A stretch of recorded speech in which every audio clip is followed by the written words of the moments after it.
అందరికీ నమస్కారం. సంపూర్ణ భగవద్గీత కార్యక్రమంలో ఇది రెండవ వీడియో. మొదటి వీడియోలో మనం ఒక శ్లోకాన్ని పరిచయంగా, ధర్మక్షేత్రే కురుక్షేత్రే అనే శ్లోకాన్ని పరిచయంగా తీసుకున్నాం. ఇంకా కొంచెం ముందుకెళ్దాం. ఈసారి మొదటి శ్లోకంలో మనకు ఏం చెప్పినారు? ధర్మక్షేత్రము కురుక్షేత్రం అని రెండు మాటలను పరిచయం చేసినాడు. ఇక్కడ మనం తెలుసుకోవాల్సింది ఏమిటంటే, ఇంతకుముందు చెప్పినట్టు క్షేత్రం అంటే మన శరీరం, మనస్సు, ఆత్మ, ఈ మూడింటి సమ్మేళనమే మనకు క్షేత్రం.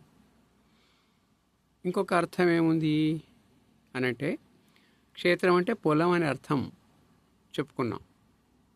అంటే మనకు మంచి జరగడానికి కానీ చెడు జరగడానికి కానీ మూలాధారం ఏమిటయ్యా అంటే మన సూక్ష్మ శరీరమైనటువంటి యొక్క మనస్సే. మన ఏవ మనుష్యాణం కారణం బంధమోక్షయోహో అంటారు. అంటే మనము మనస్సును మన స్వాధీనంలోకి తెచ్చుకొని, మనం చెప్పినట్టు మనస్సు వినేలాగా చేసుకొని మన జీవితాలను మనకు అనుకూలంగా మలుచుకోవడమే మన చేతిలో ఉన్నటువంటి ప్రస్తుత కార్యం. దీనికి మన జీవితాలు ఎలా ఉన్నాయి ఇప్పుడు అని అంటే, అనుకూలంగా ఉండొచ్చు, ప్రతికూలంగా ఉండొచ్చు.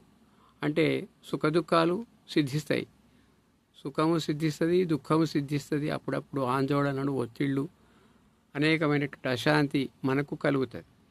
ఇది ఎందువలన కలుగుతుంది అని అంటే, ఇప్పుడు క్షేత్రం అంటే పొలం అని చెప్పుకున్నాం కదండి. పొలం అంటే ఉదాహరణకు ఆ పొలంలో ఒక మామిడి చెట్టు ఉన్నది.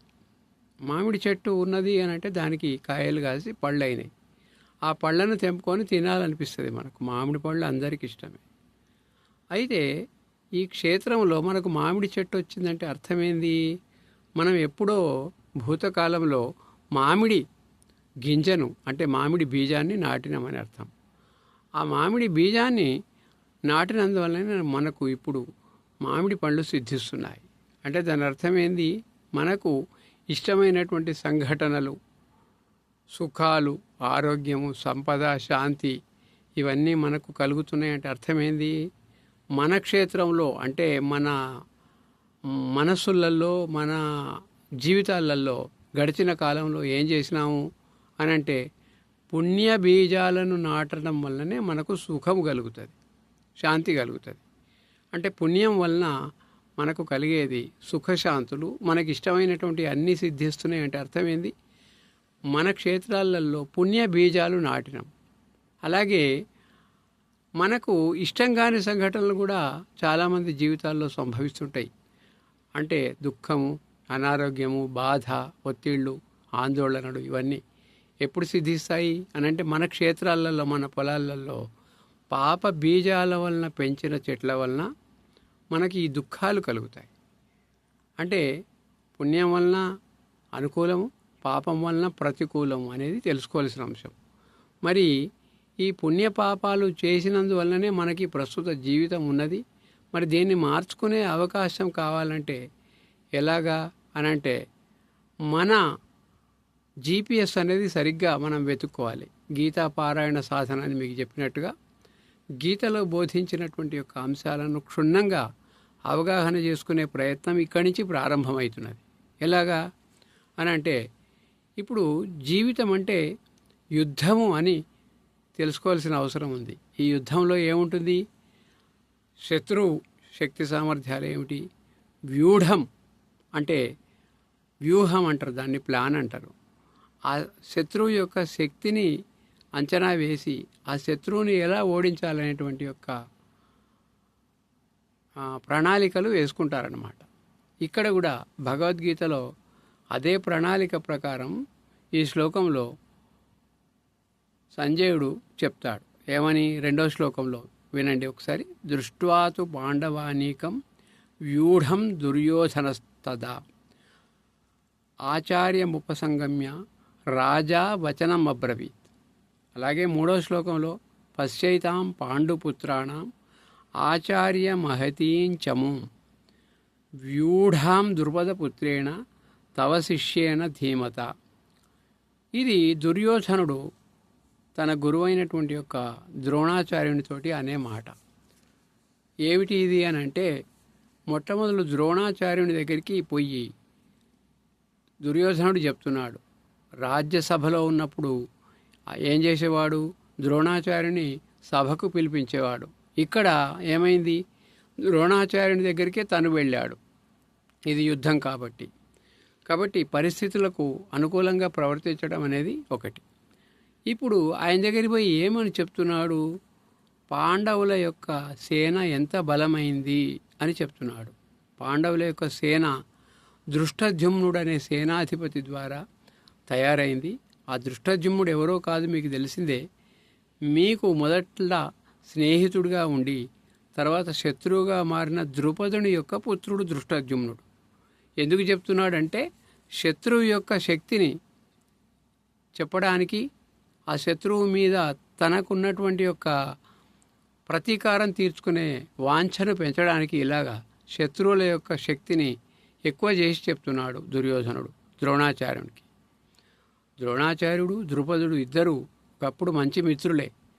ద్రుపదుడు రాజైన తర్వాత ద్రోణుడు తన దారిద్ర్య బాధ అనే వృత్తికి ఏమి చేసినాడు అని అంటే, ద్రుపదుని దగ్గరికి పోయి సహాయం చేయమని అర్థిస్తే దాన్ని తృణీకరించి అవమానించి పంపించేశాడు, స్నేహితుడని కూడా చూడకుండా. అప్పటి నుంచి వాళ్ళిద్దరి మధ్యన ద్వేషం పుట్టింది. ఆ ద్వేషం ముదిరిపోయి ద్రోణాచార్యుని చంపేటువంటి యొక్క పుత్రుడు నాకు కలగాలని హోమం చేస్తే దృష్టద్యుమ్నుడు పుట్టినాడు. ఆ దృష్టద్యుమ్నుడే ఇప్పుడు పాండవుల సేనకు నాయకుడు. అది చెప్తున్నాడు. ఇక్కడ ద్రోణాచార్యుని యొక్క విశిష్టత ఏమిటంటే, ఆయనే తన కర్తవ్య కర్మను చక్కగా నిర్వర్తించినాడు. ద్రుపదుణ్ణి సంహరించాలనే ఉద్దేశంతో పాండవులకు విలువిద్య నేర్పించినాడు. అలాగే కష్టకాలంలో కౌరవులు ఆదుకున్నారు కనుక వాళ్ళ పక్షాన యుద్ధం చేసినాడు, వాళ్ళందరికీ విద్య నేర్పించినాడు. అంటే దారిద్ర్యం ఉన్నప్పుడు కౌరవులే ఆదరించినాడు. అక్కడ ద్రుపదుడు పాండవుల చేత ఓడిపోయి రాజ్యాన్ని కోల్పోయి పాండవ పక్షమైనాడు, వీళ్ళు కౌరవ పక్షమైనారు. అంటే మనకి ద్రోణాచార్యుని యొక్క విశిష్టత ఏంటిది? తను ఎవరి ద్వారానైతే ఉన్నతిని పొందినాడో వాళ్ళ పక్షాన యుద్ధం చేస్తున్నాడు. ఇది కర్తవ్య దీక్షకు ఒక మంచి ఉదాహరణ. కాబట్టి ఇది మనం తెలుసుకోవాల్సిన అంశం. మన కర్తవ్య నిర్వహణలో ఎన్ని కష్టాలు ఎదురైనా కూడా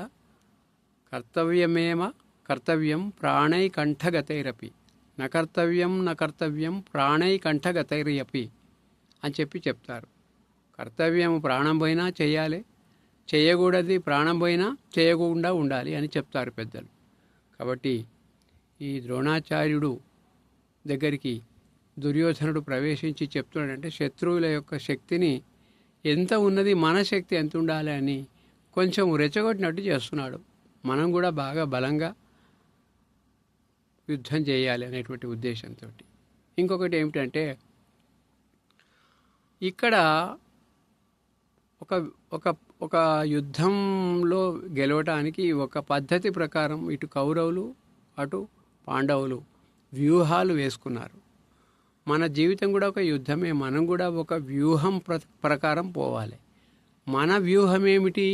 మన శత్రువులు ఎవరు అనంటే, మనకు సమస్యలు, అనారోగ్యము, తర్వాత దుఃఖము, అయిష్టత, మంచి మానవ సంబంధాలు లేకపోవడం, మన చుట్టూ ఉన్నటువంటి వాళ్ళందరినీ మనము ఇష్టపడక శత్రువుల మాదిరిగా చూడటమే, ఇవన్నీ మనకు శత్రువులుగా ఉంటాయి. మనము ఈ జీవితంలో నెగ్గాలి అంటే మనము ఒక పద్ధతి ప్రకారం, ఒక ప్లాన్ ప్రకారం వెళ్ళాలి.